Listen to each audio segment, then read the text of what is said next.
I won the championship last year. Mission accomplished, great. Now there's an expectation for me to possibly repeat. Can it be possible?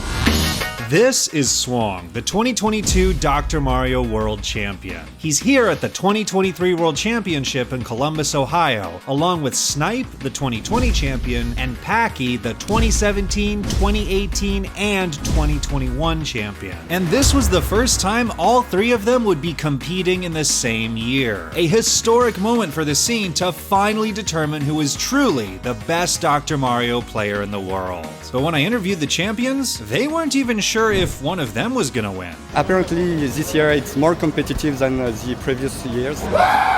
When the community changes, you gotta change with it, or else you're gonna be left in the dust. The odds are stacked against me because everyone's really grabbing at the opportunity for their chance to become the next champion. It turns out that this year specifically, there were far more people flying in for a chance to take on the Dr. Mario legends. Where did you come from for this tournament? San Francisco. This is my first tournament. I'm coming from Texas. I came from Central Florida. All the way from Canada. Gotta say the weather is a little bit warmer here compared to up there, that's for sure. It's really great as an administrator to see the growth of the community over several years. Grant, I would say, is our trooper of the weekend in a boot for an Achilles surgery. But the big question was, of course, were any of these players actually good enough to dethrone the three champions? When did you get started playing Dr. Mario? Basically when it came out in 1990. I'm 46 now, so yeah, I've been playing for a long time. I've been told by Bidwell and some others that you're the resident Zoomer of the community. I am. I started playing when I was 17, was the youngest one there. I'm 20 now. I teach them the Zoomer slang. Their favorite has become "it's Jover." That's when it's like really over, like you're so done, it's Jover. They love "it's Jover." The game itself hadn't changed in more than 30 years. Every World Championship is played on the same original game from the NES, where the goal is to clear away colorful viruses with pills by lining up 4 of the same color to make them disappear. If you have like this, that's not gonna click.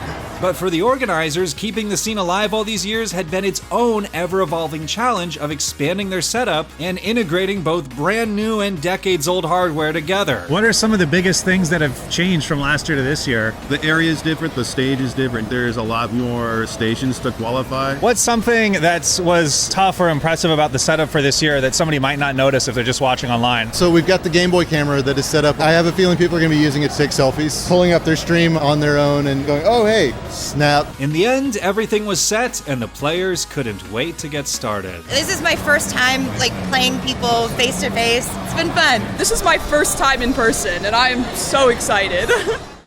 The first step in determining a winner is qualifying day, to figure out which 48 players will survive to the bracket stage. This begins with the immunity pool, a chance for the best players from the previous regional events to earn a bit of a shortcut to the next stage of the tournament. We were able to get more regionals. The previous year, we only had 1 regional before our World Championships, and this year we were able to have 3. So our immunity pool is the winner and runner-up from each regional and the championships last year. The immunity pool players included the former champions Swong and Packie, along with people like John Dat Flindo, who had finished second at the Texas Regional. You're in the immunity pool. I was. So how does that work? Is it if you got above a certain winning percentage, you would get an automatic like top seed or something? Yeah, so of the 7 games, if you won 4 or better, then you're automatically in the top seeds. Each of the players took turns playing each other once, and at the end, each player's win total was tallied. How did you do in the immunity pool? I ended up 3 and 4.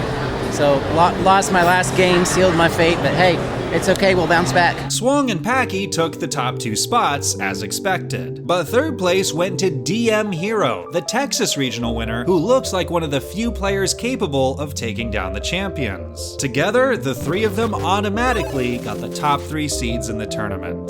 Everyone else would have to take their chances in the open qualifiers.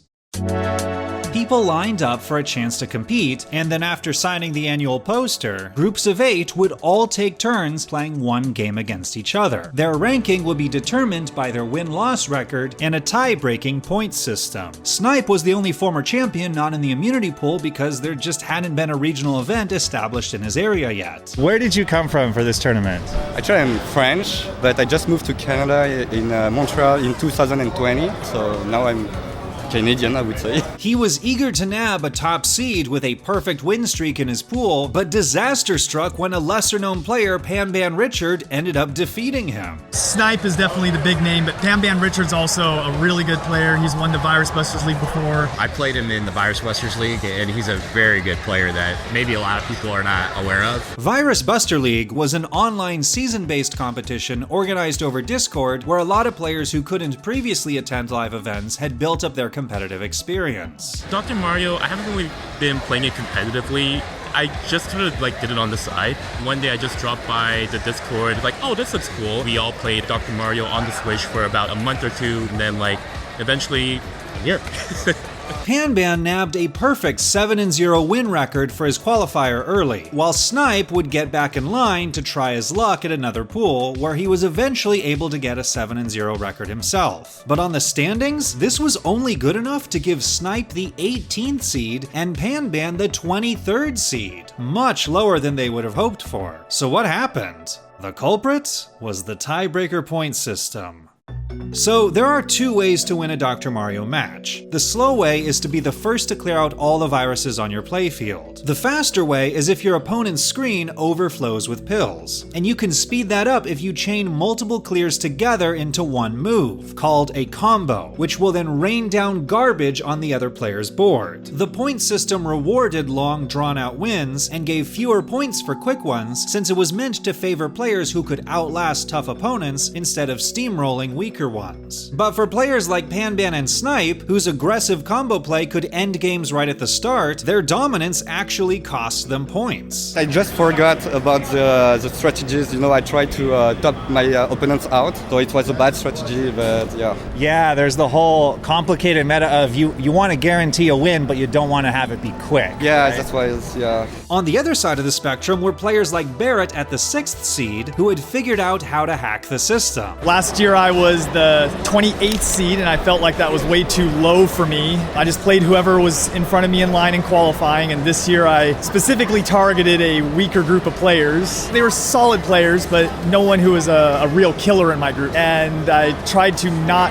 make combos and top them out. I tried to just do like speedrun strats of clearing singles, and it worked to optimize points in the qualifying format as it currently is. With so many strong players this year, it turned out the only reliable way to get a top seed wasn't by playing better, but by intentionally trying to avoid being next to other top players in line, and then trying to beat everyone in your group as slow as possible. But most top players didn't strategize for this until it was too late. They kept re-entering the line trying to improve their scores, only to end up grouped together again and drag each other down. The result was a self-inflicted feedback loop that stretched the qualifying line longer and longer as the day went on. There was a lot of like, okay, you could re-qual and try to get a better score, and now we've realized that that might not be the best way to go when our numbers get larger.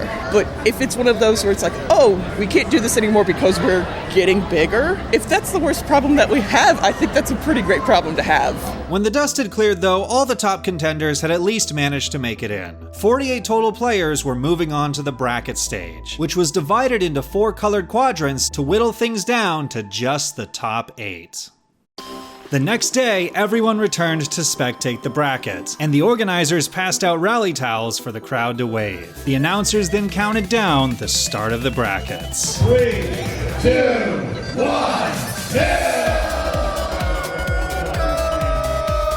First up was the red bracket, featuring the reigning champion Swong at the number 1 seed. The intended reward of having a high seed was that you got lower seeded opponents in the beginning of the tournament and could avoid the toughest players until the later rounds. And Swong definitely cashed in this advantage. The matches were now best of 5, and Swong swept both of his opponents 3-0 to punch his ticket to the top 8, along with another player named Crimson. Next up was the white bracket, featuring the Zoomer Fwubs, who had high hopes for a deep tournament run. So I know the Tetris scene started out as kind of older players, and then a whole new young generation came in out of kind of nowhere after Joseph. Do you think there's the same potential for Dr. Mario someday? I'm telling you, if I win this today, we're seeing the Zoomer revolution. Unfortunately, because Fwubs was such a low seed, she had to face a tough first-round opponent in Midawi, and 4 games later, her title hopes were Jover. Oh no, Fwubs! Oh no, Fwubs! Come on, Fwubs!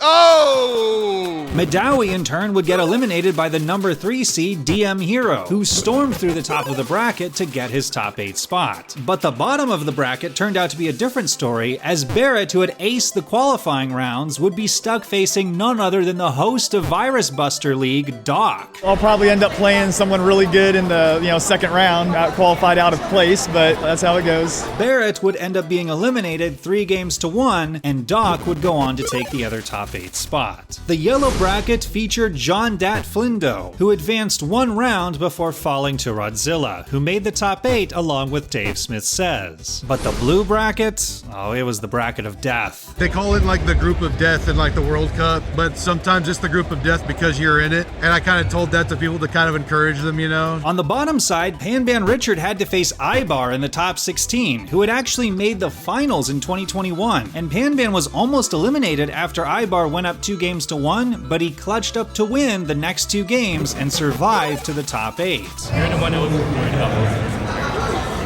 Yeah, 100%. However, on the top side of the bracket, Snipe's low seed would come back to bite him, as in the round of 16, he would have to face the number 2 seed Packie. I thought Snipe could get me, but I wasn't even sure that he believed he could. The thing was, the 1 year Snipe had won the championship was when it had been moved online during the pandemic, where he could play in the comfort of his own home. I felt very nervous because it was my first time going to a live convention like that. It was also my first time going on stage, standing up, playing Dr. Mario. I wasn't used to it. No matter what, one of the former champions would not make it past the top 16. Bring me Snipe!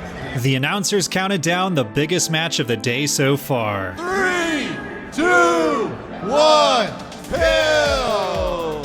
In Game 1, Snipe showed off his creativity early with an incredible multi-directional combo to escape a high board. Playing high, it's very dangerous towards the top of your board. Big combo, it's a quad that Nice. Snipe sends over to Packie. But Packie was just as good and would eventually overwhelm Snipe with combo after massive combo. Doing his best to make combos. Whoa! Fatsy for Packie. Let's go. Shortly afterwards, Snipe would top out, putting Packie up 1-0. But Snipe would fire right back by winning Game 2, and the 2 players battled back and forth until they were all tied up at 2 games each. By Snipe, but he tops out. We're gonna go to a decider. Snipe. It's unfortunate only one of these players can make it to our top 8. Yeah, All we've right. been calling it the death group for a reason. Whoever won the final game would win the set. Snipe would pounce right away in Game 5 by taking advantage of favorable board RNG with a bunch of quick combos that buried Packie at the top. Oh, but a quad by Snipe. Snipe's having fun with this board, I think. This is a great board. That was all the margin Snipe needed. While he slowly cleared away the rest of his board, Packie was stuck just treading water high up, and eventually Snipe finished the job. Snipe takes down the 3-time champ, Packie 619, moves into our top 8. He had a great Game 5, just completely smoked me. Snipe could barely breathe walking off the stage. With 4 of the 5 top contenders still in the running for the title, the top 8 was now finalized. The tournament founder Chris Bidwell gathered them up to the front for photos and prizes. He finished things off by inviting his kid up, who had designed Combo the Cat, the tournament's mascot. For a moment of recognition, he had commissioned a giant real-life plushie of Combo. Then it was time for the action. 3, 2, 1, pills!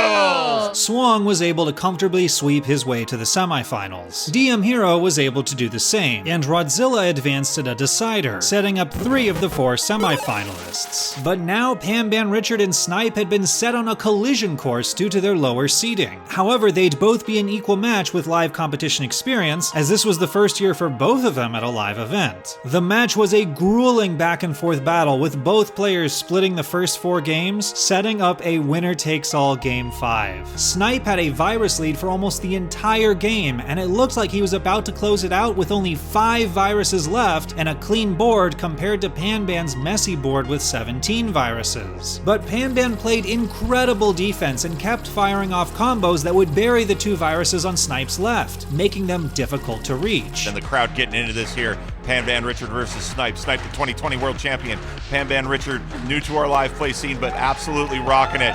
This crowd going nuts here in Columbus, Ohio. Pan was down to 4 viruses and pulled off a great combo to get rid of 2 of them. He's going to drill it down. He is free and clear. Can Snipe clear things out? That quad is going to stop Snipe. It's just a matter of time here. You're going to have to see. You're going to see good combo. Wait, no. Here it is.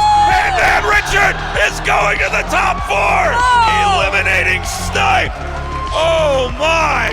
I only had 1 virus remaining, and yeah, he got me at the end. It was a very close game. After Pan's huge come-from-behind upset win, the reigning champion Swong came over to congratulate him. The online play is a little bit different compared to in-person play. You have your nerves that come up because you have the crowd cheering you on, you have the noise from the convention, but he played a brilliant game. He kept his composure, he kept his cool, calm, and collectedness, and he was the one to beat. The stage was set for the semifinals. Continuing the theme of all his previous matches, Swong coasted to a sweep versus Rodzilla to advance to the finals as the last of the former champions left standing. And on the other side of the bracket, the 2 strongest players that had no title would be dueling for the honor to play him. In Game 1, Pan Richard cruised to a comfortable victory with a huge virus lead over DM Hero by the time he topped out. And in Game 2, he looked positioned to do the same. At the end, he was down to his final virus, and DM Hero still had 23. But just like versus Snipe, Pan's final virus was buried, and he just couldn't uncover it. DM Hero kept chipping away at his viruses until he only had 3 left, while Pan was just trying to survive. But he managed to throw some combos over that kept peskily landing on the stacks DM Hero was trying to set up in the center. Eventually, Pan had a deadly misdrop where he couldn't get a red pill over to the right. He wasn't going to be able to survive much longer. But then suddenly... Oh my God! What did we just witness? DM Hero had misdropped for a red clear right at the top of the board, and Pan's ability to survive and buy himself a few more seconds of time snatched victory from the jaws of defeat. In Game 3, Pan wasn't playing around, and locked and loaded so many combos that DM Hero was knocked out early, completing the sweep. And a top out with that combo. Pan taking it in a sweep. The least he is taking home today is 2nd place. Second game was cut. Oh, just stay alive. It just got us. It is what it is, man. Let's go to Mario, dude. The finals were now set. After somehow battling through Ibar, Snipe, and DM Hero, Pan would have to defeat Swong if he wanted to win the title. He'd had one of the hardest tournament paths possible, but maybe there was an element of destiny at play for him. My mother would constantly play Dr. Mario while I was in the womb. I haven't been born yet. And then like my dad would constantly joke, oh, if you keep playing, then your son will come out like a blockhead or something. I guess you could say because my mom loved playing Dr. Mario a lot, she introduced me to it, told me it was my first game, and I just kept playing it from there. Columbus, are you ready? 3, 2, 1, pills! In Game 1, Pan got off to the perfect start, pouncing on combos right away to seize the momentum over Swong and build up a virus lead going into the mid-game. But Swong showed why he was the reigning champ and went all in on a huge combo. We saw Swong earlier trying to set up for a pretty big combo. Yes, he's gonna get one if he gets one more red. He's holding out. Come on, Red. Come on, Red. Come on, Red. Go! Oh, here it comes. There we go. Unfortunately for Swong, when he tried setting up for something again, he had a fatal misdrop. And it's going to be Game 1 to Pan Richard. Pan had given Swong his first loss of the day. What he was doing the entire tournament and what I was doing, my strategy would not work against him. So I was definitely nervous. But the tides would turn in Game 2 as Swong landed some combos out of the gate while Pan was trying to get something built at the top, and the garbage prevented him from clearing anything. Swong trying to go aggressive here. Swong might be going for the kill. That blue's huge. It's not going to happen. A big instant top out. In Game 3, though, Pan showed why he was in the finals, firing on all cylinders to build an early virus lead and forcing Swong to get creative and set up an ultra-aggressive combo. Swong's got to do something here. Swong could only play with fire for so long, though, as Pan landed a knockout blow. Oh no, that's going to pin Swong. It is 2-1, Pan Richard. They are just uppercutting each other right now. I know. With Game 4 at match point, both players locked in, not wanting to give up an early top out. They both lobbied massive combos at each other. I don't know if he's watching the board, but that's a big quad. That could have been dangerous. Oh, this is going to be huge if he can pull it off. No, he's not going to get it, but he does get the blue-yellow to help it out. Woo, he's going to get the T, he's going to get a cross. quad, and still holding on that lead, 21-33. As the game progressed though, Panban had a pesky spire develop on his left side, and the speed was too fast to get uphill over in time. Oh! And a top out from Panban Richard. Ladies and gentlemen, it's decider time for the championship! It would all come down to a winner-takes-all game for the championship. The game got off to an insane start, with both players managing a tightrope walk to survive at the top of the board. Oh, that's a critical piece of garbage. Swong looking for the horizontal. He's going to get it. That opens things up. As the players headed into the mid-game, Swong had a piece of garbage trigger a fortunate triple combo and breathed a sigh of relief. Big triple there for Swong, as he's going to get another double off that side there. It's going to be a charity clear, though, in column 1. But then disaster struck for Panban. Look at those reds. They're going to fall down and cascade into those yellows. He's going to get a triple. Oh, and it wrecks that possibility. He had a combo set up if he got a red piece here to fall down on the yellows, but a pesky piece of garbage from Swong knocked the stack down, collapsing the combo and turning column 2 into an obnoxious wall. Eventually, Panban got another piece of garbage to knock column 2 down and make it accessible again, but not before Swong was taking back the momentum. He kept knocking down combo after combo that was building a mountain of garbage on Panban's right side. Not long afterwards, Panban was stuck back in dig mode, and every combo Swong dropped seemed to sabotage the next combo Panban had set up. Right at the end of his own board, Swong dropped a triple combo. Swong's going to put it away with a top out, and your two-time defending champion, Swong! For Swong, getting back-to-back titles and winning in the most competitive year ever had cemented his status as the current best player in the world. But it had been a very close call making it there. I love the challenge, but it also terrifies me seeing that there are up-and-comers like this guy. I mean, everyone said he was the dark horse going into this tournament. He definitely performed. I believe he was a 23rd or 26th seed, and he played like the 1 seed, let me tell you that.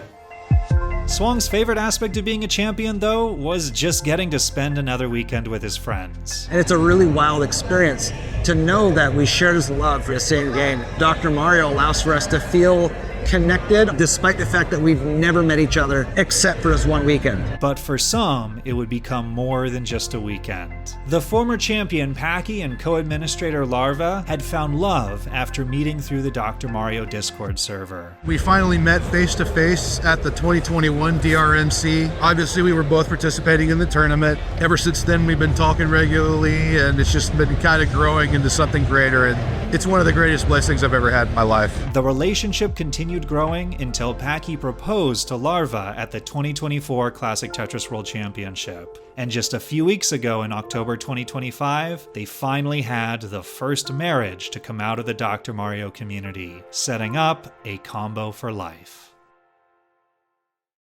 As you might expect, a lot of other stuff has happened in the past 2 years of the scene's history. There was another World Championship in 2024 featuring Swong, Packie, and Snipe again, along with a new qualifying system. And I won't spoil who won that year, but I'll link the playlist to the tournament in the video description. And the 2025 World Championship is actually happening this weekend. I'll have links in the description on where you can watch and where you can join the Dr. Mario Discord community. Thank you again to the patrons who supported this channel, especially to channel sponsors Scott Gray and Gilbert Tang. See you in the next video.